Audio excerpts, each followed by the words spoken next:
రేవంత్ గారు ఇప్పుడు ఈ ఫ్యూచర్ ట్రేడింగ్ల మీద సెక్యూరిటీ ట్రాన్సాక్షన్ ట్యాక్స్ని పెంచారు. ఇప్పటిదాకా ఎంత ఉండేది? ఇప్పుడు ఈ పెంచడం వల్ల ఎలాంటి ప్రభావం ఉండే అవకాశం ఉంది? సో కరెంట్లీ ఎస్టీటీకి సంబంధించి గత సంవత్సరంలోనే కొంత పెంచడం వల్లనే అసలు ఫారెన్ ఇన్స్టిట్యూషనల్ ఇన్వెస్టర్స్ చాలా డిసప్పాయింటెడ్గా ఉన్నారు అన్న ఒక వాదన ఆల్రెడీ ఉంది. ఈసారి బడ్జెట్లో ఎస్టీటీ రిలేటెడ్ పర్టికులర్గా కొంచెం ఏమన్నా ట్యాక్స్ను తగ్గించి ఫారెన్ ఇన్స్టిట్యూషనల్ ఇన్వెస్టర్స్ యొక్క అవుట్ఫ్లోని ఆపే ప్రయత్నం చేస్తారు అనే ఒక ఎక్స్పెక్టేషన్ మార్కెట్లో ఉన్న టైంలో ఆ సెక్యూరిటీ ట్రాన్సాక్షన్ ఛార్జెస్ని ఫ్యూచర్స్ మీద 0.02% నుంచి 0.05%గా పెంచారు. అండ్ అదేవిధంగా ఆప్షన్స్ మీద 0.01% నుంచి 0.15%గా ఇంక్రీజ్ చేశారు. సో పర్టికులర్గా ఈ టాక్సేషన్ ఇంక్రీజ్ వెనకాల ఉన్న రీజన్ ప్రభుత్వం చెప్పేదాని ప్రకారం రీటైల్ పార్టిసిపేషన్ ఫ్యూచర్స్ అండ్ ఆప్షన్స్లో తగ్గించి ఇన్వెస్ట్మెంట్ సైడ్గా వాళ్ళ దారి మళ్లించాలి అని ఒక ఉద్దేశం ఉంది అన్నట్టుగా చెప్తున్నారు. కానీ ఇక్కడ రియాలిటీలో చెక్ చేసుకుంటున్నప్పుడు గత సంవత్సరంలో కూడా ఎస్టీటీని పెంచడం వల్ల పెద్ద ఎత్తున ట్రేడింగ్ వాల్యూమ్స్లో ఎటువంటి డిఫరెన్స్ రాలేదు. ఆ తర్వాత ట్రేడింగ్కి సంబంధించి కొద్దిగా యాక్టివిటీని తగ్గించే ప్రయత్నంలో భాగం కింద ఆ ఫ్యూచర్స్కి సంబంధించిన కాంట్రాక్ట్ సైజుని పెంచి మార్జిన్స్ని పెంచి అది చిన్న స్థాయి ట్రేడర్స్కి అందుబాటులో లేకుండా చేయటం వల్ల అప్పుడు కొంతవరకు మనకి ట్రేడింగ్ యాక్టివిటీ అనేది కంట్రోల్ అయింది. కానీ నిజంగా ఈ ఎస్టీటీ కట్ వల్ల మాత్రం పెద్ద ఎత్తున ప్రయోజనం ఉంటుందంటే అది చెప్పలేము. మనకి 2 సంవత్సరాల క్రితం ఎస్టీటీ ద్వారా ప్రభుత్వానికి దాదాపుగా 35,000 కోట్ల వరకు కూడా వసూలు చేయగలిగింది. పోయిన సంవత్సరం 75,000 కోట్ల వరకు కూడా. ఇప్పుడు దీన్ని మరింతగా పెంచింది. ఇక్కడ మనం ఒక చిన్న విషయాన్ని అర్థం చేసుకోవాలి. ఆల్రెడీ ట్రేడింగ్ అన్న దానికి ఒక అలవాటు పడ్డ తర్వాత దాని మీద ఎంత ట్యాక్స్ పెంచినా కానీ దాని నుంచి బయటపడే ప్రయత్నం చేస్తారనేది ఒక పెద్ద ప్రశ్న. ఇక్కడ వాళ్ళు రిటైల్ ట్రేడర్స్ని కంట్రోల్ చేసే ప్రయత్నంలో ఎఫ్ఐఎస్ అండ్ డిఐఎస్ యొక్క యాక్టివిటీని కూడా ఇంపాక్ట్ చేస్తున్నారు అన్న దాంతో ఈరోజు స్టాక్ మార్కెట్లో పెద్ద ఎత్తున కరెక్షన్ జరిగింది. మనకి ఈరోజు బడ్జెట్ నడిచినంత వరకు కూడా స్టాక్ మార్కెట్లో పెద్ద ఎత్తున మూమెంట్స్ ఏమీ లేవు. ఆల్మోస్ట్ న్యూట్రల్ ట్రేడ్ జరుగుతూ ఉండేది. ఒక్కసారి ఎస్టీటీ రిలేటెడ్ ట్యాక్సెస్ పెంచుతున్నాము అని ఒక మాట చెప్పిన వెంటనే మార్కెట్ దాదాపుగా 2% వరకు కూడా కరెక్ట్ అయింది. ఇప్పటికీ 1% వరకు కూడా కరెక్షన్లోనే మనకి నిఫ్టీ ట్రేడ్ అవుతోంది. అదేవిధంగా small cap and mid cap segments కూడా దాదాపుగా 2% ఇంకా కరెక్షన్లోనే జరుగుతూ ఉన్నాయి. సో రానున్న రోజుల్లో ఈ ఎస్టీటీ యొక్క ప్రభావం వల్ల foreign institutional investors, domestic institutional investors యొక్క ప్రాఫిటబిలిటీ ఇంపాక్ట్ అవుతుంది అనే ఒక ఉద్దేశంతో ఈరోజు సెల్లింగ్ అనేది ప్రధానంగా చూస్తున్నాం.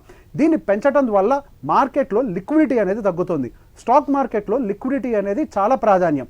ఈరోజు దాన్ని తగ్గించడం వల్ల లిక్విడిటీ తగ్గుతుంది అండ్ వాళ్ళకు వచ్చే ప్రాఫిటబిలిటీకి కూడా గండి పడుతోంది అన్న ఒక దాంతో పానిక్ సెల్లింగ్ అనేది మార్కెట్లో కనిపిస్తోంది. కానీ ఇది ఒక పర్మనెంట్ ప్రాబ్లమా అంటే మనం దాన్ని అలా పరిగణించలేం. దీన్ని ఒక టెంపరీ ప్రాబ్లంగా మాత్రమే పరిగణించాలి. రానున్న రోజుల్లో మహా అయితే 1 నెల 2 నెలల పాటు దీనికి సంబంధించినటువంటి సెల్లింగ్ జరగచ్చేమో. కానీ over the period of time ఇప్పుడు వచ్చినటువంటి బడ్జెట్ ఒక లాంగ్ టర్మ్ మైండ్ సెట్ తీసుకొచ్చినటువంటి బడ్జెట్ కాబట్టి రానున్న రోజుల్లో mid term two long term point of వ్యూలో స్లోగా స్టాక్ మార్కెట్స్ అనేవి అప్సెట్ చూడటానికి అయితే అవకాశాలు కనపడతాయి. కానీ ఇక్కడ ఒకటే విషయాన్ని గుర్తుపెట్టుకోవాలి. ఆల్రెడీ ఎఫ్ఐఎస్ దీనికి సంబంధించి డిసప్పాయింటెడ్గా ఉన్నారు. ఇప్పుడు మన రూపీ బలహీనపడడానికి గల ఒక కారణం ఎఫ్ఐఎస్ ఫండ్స్ని వెనక్కి తీసుకొని వెళ్ళిపోవటం కూడా. ఇది మరింతగా రూపీ బలహీనపడే విధంగా ఏమైనా ప్రోత్సహిస్తుందా అని ఒక విషయాన్ని మనం గమనించుకుంటూ ఉండాలి. ఒక్కసారి ట్రేడింగ్కి అలవాటు పడ్డ వాళ్ళని దీని నుంచి దూరం చేసే ప్రయత్నంలో దీన్ని పెంచుతున్నారు. కానీ దీని వైపుగా ఇంకొక యాంగిల్ నుంచి కూడా ఆలోచించే ప్రయత్నం చేయలేదు. ఇప్పుడు ఆల్రెడీ లాసెస్లో ఉన్నటువంటి రీటైల్ ట్రేడర్స్ ఈ ఎస్టీటీ పెంచడం ద్వారా మరింతగా లాసెస్లోకి వెళ్ళే పరిస్థితులకు దిగజారుతారు. కానీ అంత ఈజీగా బయటకు పడరు. దీనికి చిన్న ఉదాహరణ చెప్తారు. ఇప్పుడు ఒక టొబాకోని సెల్ చేసేటప్పుడు దాని మీద ట్యాక్సుల్ని పెంచినట్లయితే టొబాకో వాడకం మానేస్తారు అని ఒక పాయింట్ ట్యాక్సులు పెంచారు. కానీ దాని యొక్క యూసేజ్ ఎన్నడూ తగ్గింది లేదు.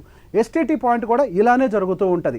నిజంగా ట్రేడింగ్ నుంచి ప్రజలను దూరంగా పెట్టాలి అని అంటే ఫ్యూచర్స్ అండ్ వాల్యూమ్స్కి ఫ్యూచర్స్ అండ్ ఆప్షన్స్కి సంబంధించినటువంటి పర్టికులర్ ట్రేడింగ్ మార్జిన్స్ని బాగా పెంచేయాలి. అది సామాన్యుడికి అందుబాటులో లేనట్టుగా పెంచాలి. ఫ్యూచర్స్ అండ్ ఆప్షన్స్ అనేది ఒక హెడ్జింగ్ పొజిషన్ కోసం తయారు చేయబడినటువంటి ఒక ఇన్స్ట్రుమెంట్.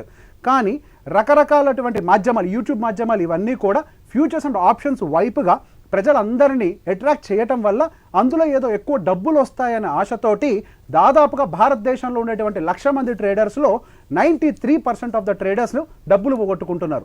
ఏటా దాదాపుగా 80,000 నుంచి 1,00,000 కోట్ల రూపాయల వరకు కూడా నష్టాన్ని చూస్తున్నారు. ఈ భారతదేశం మొత్తంలో 1,00,000 రూపాయల కంటే ఎక్కువ సంపాదించేటువంటి ట్రేడర్స్ కేవలం 3,000 మంది ఉన్నారు అని అంటే అది చాలా ఆశ్చర్యకరం. కరెక్టే, ఇక్కడ నష్టపోతున్నారు. కానీ నిజంగా నష్టాన్ని ఆపాలి అని అంటే అది ఎస్టీటీతో సాధ్యమయ్యేది కాదు.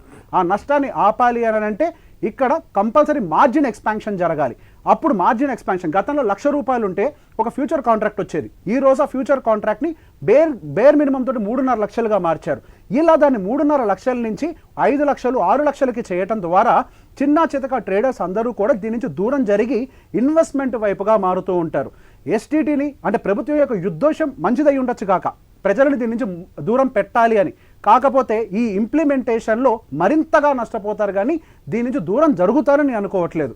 ఆల్రెడీ మార్కెట్లో అనుచిత పరిస్థితులు ఉన్నాయి. ఆల్రెడీ మార్కెట్ స్ట్రగుల్ అవుతోంది, విపరీతమైన వాలటాలిటీ ఉంది.